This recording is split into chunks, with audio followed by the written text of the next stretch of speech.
کیا ہوگا اگر آپ کے سامنے سمندر ہو اور پیچھے موت کھڑی ہو؟ اسی لمحے حضرت موسیٰ علیہ السلام نے کہا، میرا رب میرے ساتھ ہے۔ یہ واقعہ ہے حضرت موسیٰ علیہ السلام اور فرعون کے آخری مقابلے کا، جہاں اللہ نے ناممکن کو ممکن بنا دیا۔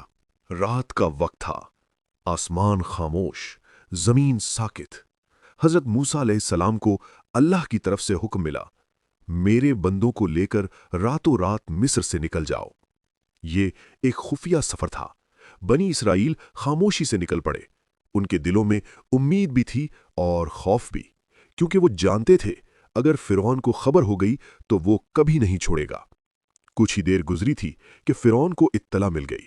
وہ غصے سے بھر گیا اور فوراً اپنی طاقتور فوج کے ساتھ ان کے پیچھے نکل پڑا۔ گھوڑوں کی ٹاپیں، ہتھیاروں کی جھنکار اور ایک ہی مقصد، انہیں واپس غلام بنانا یا ختم کر دینا۔ صبح کا وقت تھا۔ بنی اسرائیل ایک جگہ پہنچے اور اچانک سب رک گئے۔ ان کے سامنے ایک وسیع سمندر تھا۔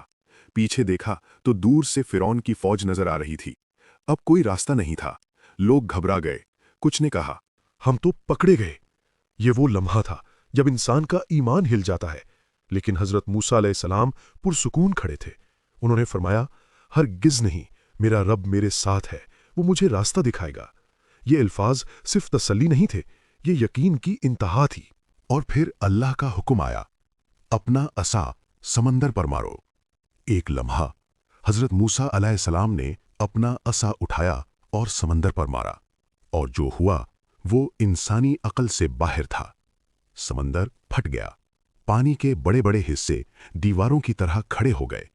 درمیان میں ایک خشک راستہ بن گیا۔ بنی اسرائیل حیران تھے، لیکن حضرت موسیٰ علیہ السلام نے کہا، چلو۔ وہ سب اس راستے سے گزرنے لگے، دائیں بائیں پانی کی بلند دیواریں اور درمیان میں محفوظ راستہ۔ یہ اللہ کا معجزہ تھا۔